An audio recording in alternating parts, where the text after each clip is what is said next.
Welcome back, everyone, to another deep dive. Today, we're looking at a company everyone knows, McDonald's. the Golden Arches. That's right. We're going to be going over, Is this company worth holding in your portfolio? right. So we've got their Wikipedia page, we got some financial analysis from Zacks, Uh-huh. and we even found a really interesting article about their recent acquisition strategy. Okay. So Good. let's get into it. Yeah, McDonald's. It's fascinating how they've been able to kind of transcend just being a fast food place Right. into becoming like this global real estate Right. powerhouse. Right. And a significant player in technology and all these kinds of things that we'll get into. Yeah. And they really are a global powerhouse, and I think that's something we'll definitely want to touch on as we go through this. For sure. So to understand where they are today, we really need to kind of go back a little bit and understand their history. Okay. So Yeah. going back, the McDonald brothers in 1940 started in California with what they called their speedy service system. Yeah, which Which was is really interesting to think about now. at the time. Yeah. Okay. But then along comes Ray Kroc Ray Kroc, 1955. in 1955, and he buys them out, essentially, and scales this thing to the global icon we know today. You said a key word there, adaptation. Yeah. For an investor, that's one of the key things you look for is a company that can adapt Right. to the times Right. and to customer trends and things like that. Absolutely. And we're going to see how they're continuing to do that even today. Yeah, well, let's get into the financial performance. Let's get into it. So Zacks is reporting over $25 billion in revenue for 2023. That's a lot of burgers. That's a lot of burgers. And they're serving, get this, 69 million customers daily Wow. in over 100 countries. That's a global Global powerhouse. powerhouse. And then one other thing I think that's really interesting to look at is they have reached what's called dividend aristocrat status. Which means they've consistently increased dividends for over 25 years. For those who aren't familiar, a dividend aristocrat is basically a company that has consistently increased their dividend payouts Right. to shareholders for at least 25 consecutive years. And that is generally seen as a sign of financial strength and stability. And Yeah. that makes these companies very attractive to income-seeking investors. Absolutely. Now, it is worth noting, though, that sales growth has slowed recently. Right.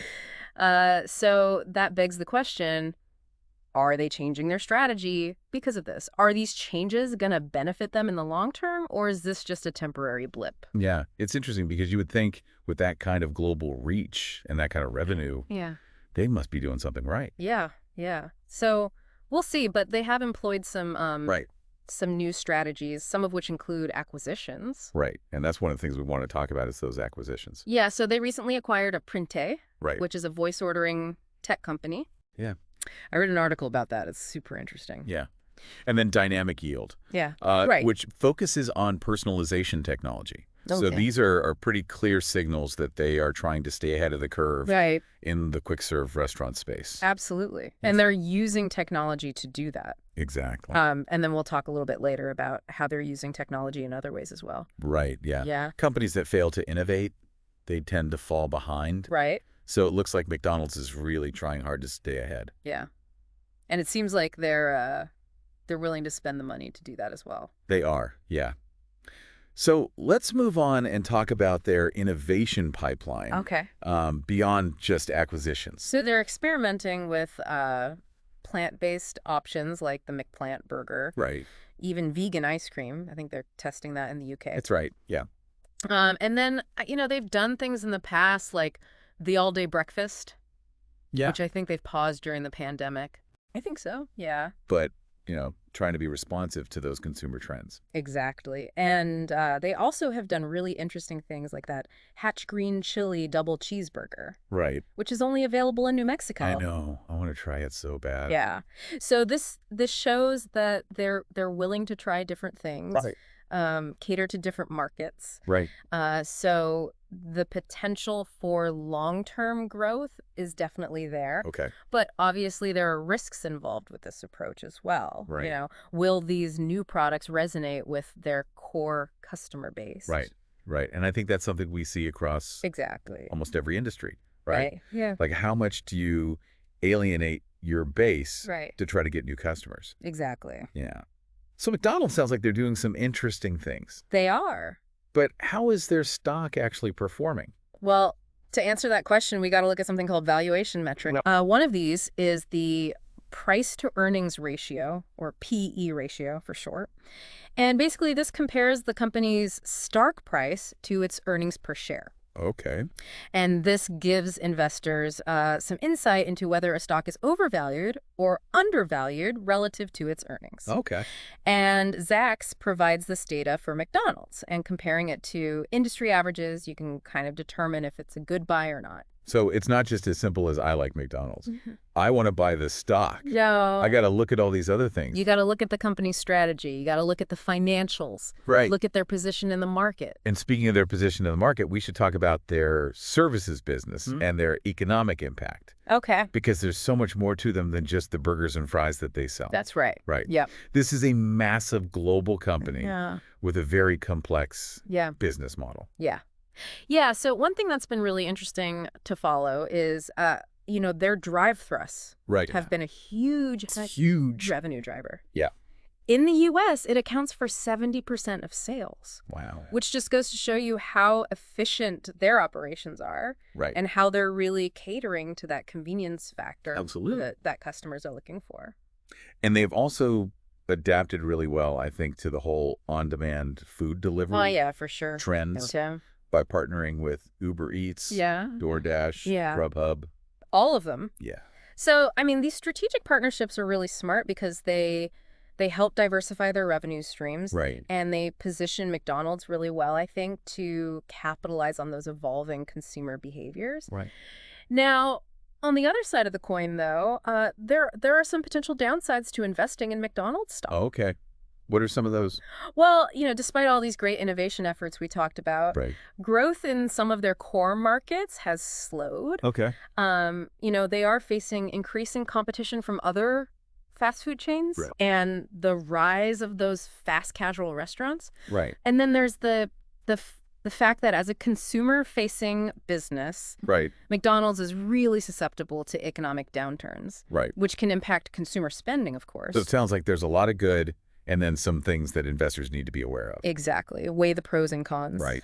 On the positive side, you got a strong brand, global presence, a dividend history, commitment to innovation. Right. But then you have that slowing growth, intensifying competition, and that potential vulnerability to those economic shifts. So it sounds like investors really need to take a close look at their own risk tolerance and investment goals. Yeah, absolutely. When making a decision. And speaking of kind of responsible investing, we should probably look at their ESG factors. Yes. Environmental, social, and governance.